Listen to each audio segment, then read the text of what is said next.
Hola a todos, bienvenidos a Nudo y bienvenidos a este vídeo teórico práctico de resistencia de materiales, alargamiento debido al esfuerzo axil. Hemos visto anteriormente en este tema de esfuerzos axiles un vídeo donde explicaba cómo son las fuerzas que recorren el interior de una estructura, donde no existen esfuerzos cortantes ni momentos. También hemos visto bajo qué hipótesis simplificativas podemos asumir que las tensiones internas se distribuyen de manera uniforme en la estructura y que las deformaciones son proporcionales. Además de asumir también que no hay tensiones tangenciales, por lo tanto tampoco hay deformaciones angulares. Resumiendo, que la estructura o se alarga o se encoge de forma proporcional sin doblarse. Estos vídeos anteriores nos sirven para poner un marco teórico y a partir de ahora en este vídeo van a aparecer una serie de fórmulas que nos van a ayudar a la resolución de diferentes tipos de problemas cuando tenemos estructuras cargadas con esfuerzos axiles. Una vez comprendidas estas nuevas fórmulas, seremos capaces de calcular las reacciones de estructuras hiperestáticas, además de calcular los desplazamientos que sufre la estructura bajo cargas axiles. Incluso tendremos en cuenta el factor del cambio de temperatura, que también alarga o contrae las estructuras, o los errores de montaje. Es decir, que esto se pone muy interesante, pero no os asustéis que no es muy difícil. Empezamos. Como sabemos, la tensión normal en el eje X, al igual que en cualquier otro eje, es igual a el axil entre el área de la sección transversal, y las unidades que emplearemos serán las de newtons partido de milímetro al cuadrado o megapascales, que son las unidades que usa la normativa. O sea que tenemos una fuerza entre una superficie. El tensor de tensiones de una estructura cargada con un esfuerzo axil sería el siguiente. Todos ceros excepto una de las tensiones normales. En este caso hemos puesto que la tensión normal X es distinta de 0, pero podría ser la tensión normal Y o la Z. Como vemos en la imagen de la izquierda, tenemos una barra de perfil rectangular sometida a tracción en su eje X. Se alarga longitudinalmente y se acorta transversalmente. Y vemos debajo del perfil, en el diagrama de esfuerzos internos, cómo el axil varía desde 0 hasta un valor positivo. Aplicando la ley de Hooke vista anteriormente, sabemos que la deformación longitudinal unitaria en el eje X es igual a la tensión normal entre el módulo de Young. Y también conocemos, aplicando la ley de Hooke, el resto de deformaciones longitudinales, donde aparece el famoso coeficiente de Poisson. El tensor de deformaciones de una estructura cargada con un esfuerzo axil sería tal que así. Todos ceros excepto su diagonal principal. Sé que me repito, pero tanto en un tensor como en otro, todos los ceros son porque no tenemos tensiones tangenciales, por lo tanto, no existen deformaciones angulares. Una vez visto cómo son los tensores para una estructura cargada con esfuerzos axiles, vamos a analizar los movimientos que se producen. Al movimiento en el eje de las X le llamaremos U, al movimiento en el eje de las Y le llamaremos V y al del eje Z le llamaremos W. Supongamos una barra de perfil rectangular constante empotrada como la que vemos en la imagen, de longitud L. Si aplicamos una fuerza axil de tracción por su extremo, ésta sufrirá un alargamiento proporcional a la fuerza aplicada. Nuestra deformación unitaria sería, por lo tanto, deformación en el eje X igual al incremento de la longitud partido de la longitud inicial.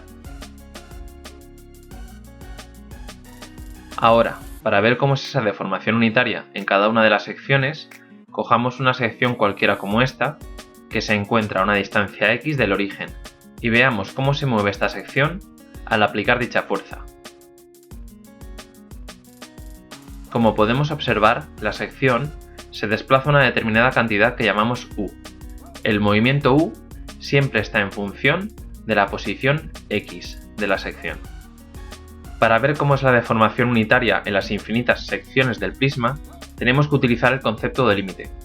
Por lo tanto, nos queda que la deformación unitaria es igual al diferencial del movimiento u partido del diferencial de x. Gracias a las ecuaciones de Hooke que relacionan las tensiones y las deformaciones, la deformación unitaria en el eje de las x es igual a la tensión en el eje de las x partido del módulo de Young. Y esto, a su vez, es igual a el axil partido del módulo por el área. Igualando ambas ecuaciones, obtenemos la siguiente ecuación diferencial que nos relaciona los desplazamientos con las tensiones. Esta ecuación se trata de una ecuación diferencial ordinaria o EDO. Esta ecuación se resuelve por variables separadas, dejando a un lado todo lo que tiene u y al otro lado todo lo que tiene x, e integrando en ambas partes. U de x es igual a la integral del axil partido por el módulo de Young y por el área, por diferencial de x. Esta ecuación, junto con las ecuaciones de contorno, nos servirá para calcular la ecuación del movimiento horizontal. Es muy importante que aprendáis cómo deducir esta fórmula. Yo siempre recomiendo memorizar lo mínimo e intentar comprender la lógica. De esta forma siempre os sabréis las fórmulas y aunque se os olviden, la podréis volver a deducir. Antes de continuar con la teoría, que sepáis que en los siguientes vídeos resolveremos unos cuantos ejercicios. De esta forma terminaréis por comprenderlo todo muy bien.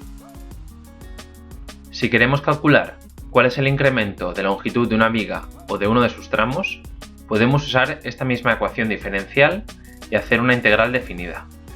Por ejemplo, vamos a calcular el incremento de longitud de la barra empotrada si se le aplica una fuerza F de tracción en el punto B. Rápidamente sabemos que en el nudo la reacción será F pero de sentido contrario. La ley de axiles será tal que así. Toda la barra traccionada con un valor constante de F kN. El incremento de longitud de la barra sería el movimiento horizontal U en x igual a L menos el movimiento horizontal U en x igual a 0. Esto lo podemos escribir como el incremento de L, que es igual a la integral definida entre 0 y L de F partido por el módulo de Young por el área diferencial de x. Como el axil F es una constante, es decir, que no aparece ninguna x en la ley de axiles en dicho tramo, podemos sacar F fuera de la integral junto con el módulo de Young y el área. Resolviendo esta simple integral nos queda que el incremento de L es igual a la fuerza partida por el módulo de Young y por el área, por la integral definida entre 0 y L de diferencial de x. Esto es igual a F partido por el módulo de Young y por el área por x definido entre 0 y L, que a su vez es igual a la fuerza por la longitud partido del módulo de Young y partido del área. Cuando queremos calcular el incremento de longitud que hay en varios tramos, simplemente hacemos el sumatorio de los incrementos. Repito, todas estas fórmulas tendrán sus ejercicios prácticos. Sé que es mucha información de golpe, pero cuando hagamos los ejercicios veréis que es mucho más sencillo de lo que parece. De momento lo vamos a dejar aquí. En el próximo vídeo de teoría añadiré algo más de información y además veremos cómo calcular los incrementos de longitud debido a la temperatura, a los errores de montaje y también calcularemos una estructura donde tendremos fuerzas, cambios de temperatura y errores de montaje todo a la vez. Este vídeo es una muestra de un curso completo que estoy preparando de resistencia de materiales y que espero tenerlo pronto terminado para todos vosotros. No dudéis en preguntar cualquier cosa que se os ocurra, suscribiros para recibir la notificación de los próximos vídeos, darle a like y compartir si os ha gustado. Abajo en la descripción tenéis el enlace al vídeo anterior del curso, además de los enlaces a mis redes sociales de Facebook y de Twitter. Nos vemos en el próximo vídeo. Un abrazo.